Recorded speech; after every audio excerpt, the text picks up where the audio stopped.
جب تک یہ قوم اپنا مقصد پورا کرتی تھی اس قوم کو سر پر بٹھایا جاتا تھا، اور جب سے اس قوم کو مقصد سے دور بھی کر دیا گیا اور یہ قوم مقصد فراموشی کی شکار بھی ہو گئی، نتیجتاً آج اس قوم کی کوئی آبرو نہیں، کوئی وقار نہیں، کوئی عزت نہیں۔ آئیے میں سمجھاتا ہوا چلوں تاکہ آپ محسوس کر سکیں۔ آج پوری دنیا کے انسانوں کی سوچ دیکھ لیجئے، پوری دنیا کے مسلمانوں کی سوچ دیکھ لیجئے، ان سے پوچھئے کہ پرپز آف لائف کیا ہے، آپ کی زندگی کا مقصد کیا ہے۔ میں پوری ذمہ داری کے ساتھ یہ عرض کرنے میں حق بجانب ہوں کہ اگر آج 1,00,000 انسانوں سے آپ مقصد زندگی اگر پوچھیں گے تو میں سمجھتا ہوں کہ شاید ایک بھی صحیح وہ مقصد زندگی، وہ مقصد حیات جو قرآن نے بیان کیا ہے، وہ مقصد حیات پیش کر سکے، بلکہ 110% میں کہہ سکتا ہوں کہ سب کا مقصد زندگی کچھ اور ہی نظر آئے گا جو قرآن کے بالکل برعکس ہے۔ آپ دیکھیں، پرپز آف لائف کسی سے پوچھیں تو کوئی کہے گا لمبی کار مل جائے، کوئی کہے گا بڑی جاب مل جائے، کوئی کہے گا بڑا مکان مل جائے، کوئی کہے گا لیوش لائف کے لیے میری زندگی میں پیسہ آ جائے۔ اگر زندگی کے مقصد کو دیکھا جائے، کھانا پینا پہننا اوڑھنا اور عیش مستی اور موج کرنا، یہ آج کے انسانوں کی زندگی کا مقصد بن گیا۔ تعلیم حاصل کرنے کا مقصد، اسی تعلیم کی طرف توجہ دی جاتی ہے جس تعلیم کے اندر ارننگ زیادہ ہو، پیسہ زیادہ ملے، اسی جاب کی طرف توجہ دی جاتی ہے جس جاب کے اندر ارننگ زیادہ ہو۔ انسان نے یہ سمجھ لیا کہ میرا مقصد حیات یہ ہے، اچھا کھاؤں، اچھا پیوں، اچھا پہنوں، اچھی زندگی گزاروں۔ یہ آج کی زندگی کے اندر انسانوں کا مقصد بن چکا۔ کبھی عالیشان عمارتوں کو دیکھنے کے بعد انسان کے دل میں آرزو پیدا ہوتی ہے کہیں اس میں میرا فلیٹ ہو جائے تو کتنا اچھا ہے۔ اب فلیٹ کی قیمت پوچھتا ہے اور اس قیمت کو پوچھنے کے بعد اس قیمت کو پوری کرنے کے لیے، ادا کرنے کے لیے محنت کرتا ہے۔ اس کا ڈریم پوچھا جائے تو کہے گا میرا ڈریم یہ ہے اس ٹاور کے اندر 32ویں مالے پر میرا فلیٹ ہو تو میری زندگی کی خواہش پوری ہو جائے گی۔ اللہ اکبر! آپ دیکھیں مقصد زندگی کیا بن گیا، دنیا دنیا دنیا، یہ مقصد زندگی ہے۔ میں آپ سے پوچھنا چاہتا ہوں، کیا قرآن نے اسی لیے ہم کو بتایا ہے، اللہ نے اسی لیے ہم کو پیدا فرمایا کہ ہم دنیا میں گم ہو جائیں، دنیا کی عیش مستی کے اندر گم ہو جائیں، دنیا کے تعیشات میں ڈوب جائیں اور دنیا کی موج مستی ہی کو اپنی زندگی کی غرض و غایت بنا دیں؟ نہیں نہیں، یہ ہماری بھول ہے، اور یہ بھول کرنے کی وجہ سے آج دنیا میں ہم پیروں تلے روندے جا رہے ہیں، ہمارا مقام ختم ہو چکا ہے۔ لیکن آپ اگر دیکھیں، جو لوگ اپنے کریٹ کا مقصد سمجھ لیتے ہیں، اپنے پیدا ہونے کا مقصد سمجھ لیتے ہیں، اپنا مقصد زندگی جان لیتے ہیں اور اس پر جب چلنا شروع کر دیتے ہیں تو پھر ان کے پاس عالیشان مکان ہو یا نہ ہو، میرا رب انہیں عزت کے تاج عطا فرما دیا کرتا ہے، انہیں وقار کا تاج عطا فرما دیا کرتا ہے، انہیں بلند و بالا مقام عطا کر دیا جاتا ہے اور انہیں عزت و سربلندی عطا کر دی جاتی ہے۔ آپ ذرا دیکھیں، قرآن سے پوچھیں، اے قرآن تو ہمیں بتا اللہ نے موت اور زندگی کو کیوں پیدا کیا ہے، کس وجہ سے اللہ نے اس کی تخلیق فرمائی۔ آپ قرآن سے پوچھیں، اے قرآن ذرا تو ہی بتا دے ہمیں اللہ نے کیوں پیدا کیا، ہماری موت کو پیدا کرنے کی وجہ کیا ہے اور زندگی کو پیدا کرنے کی وجہ کیا ہے۔ کاش کہ مسلمان قرآن سے رہنمائی حاصل کرتا۔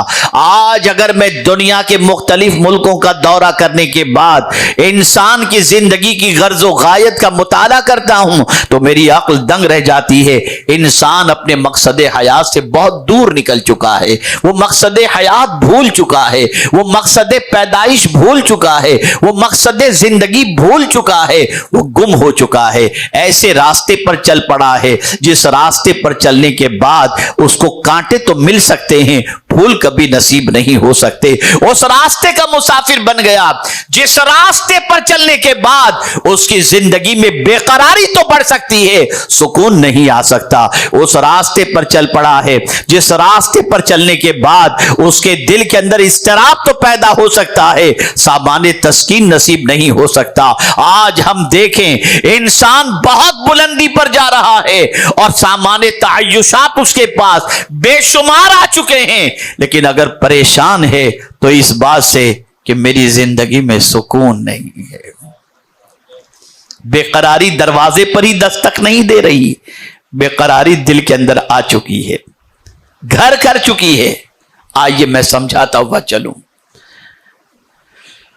मकसद जिंदगी क्या है।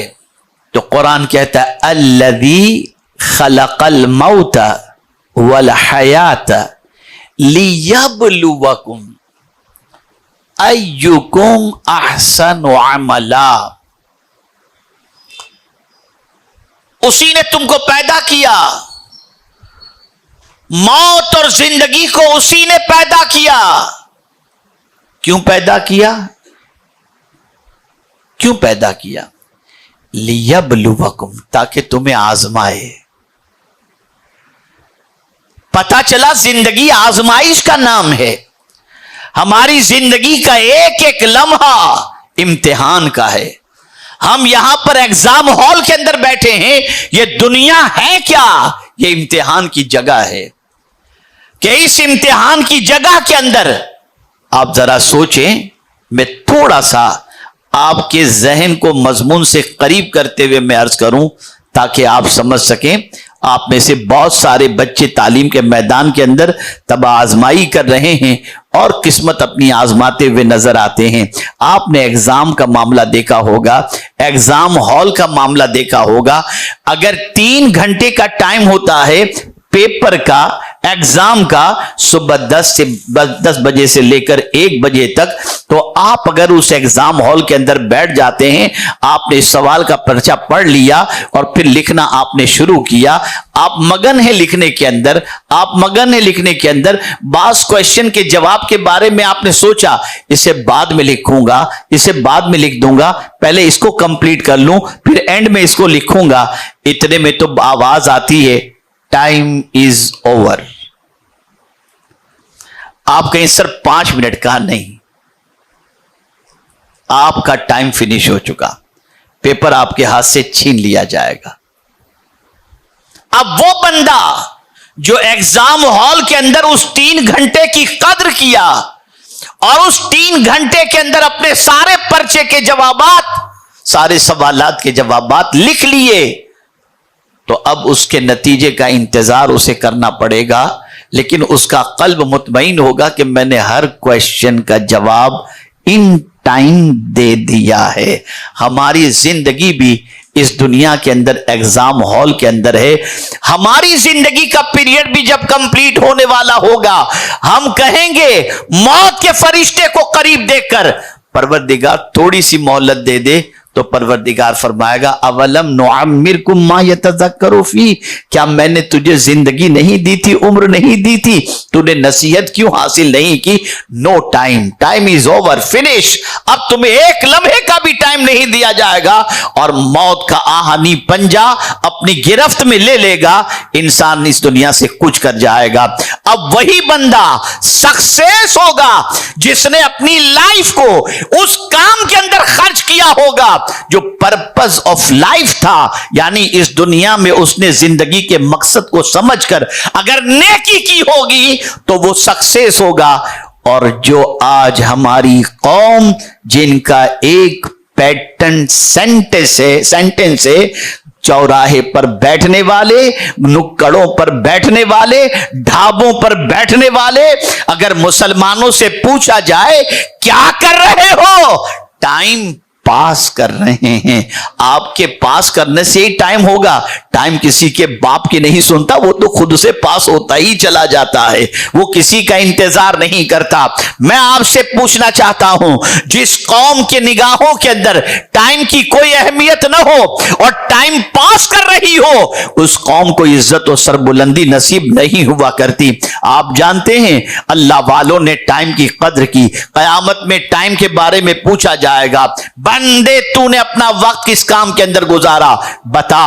वक्त भी मेरा दिया हुआ था, जिंदगी भी मेरी दी हुई थी। तुझे मैंने कुरान की शक्ल के अंदर एक टारगेट दे दिया था, तुझे एक किताब दे दी गई थी, तुझे क्या करना है ये मेरी किताब तुझे बताने वाली थी। कैसे करना है मेरा महबूब भेज दिया ताकि वो तुम्हें बताए कि तुम्हें किस तरह लाइफ गुजारनी है। लेकिन तुमने पर्पस ऑफ लाइफ ये समझा इंजॉय करो, ये इंजॉय की जगह नहीं थी। अगर कोई एग्जाम हॉल में जाकर के डांस करे तो वो कभी सक्सेस नहीं हो सकता। एग्जाम हॉल के अंदर तो सीरियस रहना होगा, पेपर की तैयारी करनी होगी, मेहनत करनी होगी, पेपर टाइम पर कंप्लीट करना होगा, तब जाकर के तुम नतीजे के अंदर कामयाबी हासिल कर सकोगे। आप जरा सोचो, अल्लाह ने हमें इसलिए पैदा किया, मौत को इसलिए पैदा किया, जिंदगी को इसलिए पैदा किया ताकि हम अच्छे काम करें, नेक अमाल करें। पर्पस ऑफ लाइफ ये है कि इस दुनिया में अच्छे काम करो ताकि जहां से आए हो वहां जब पलट करके जाओ तो तुम्हारी जिंदगी वहां की खुशगवार गुजर सके।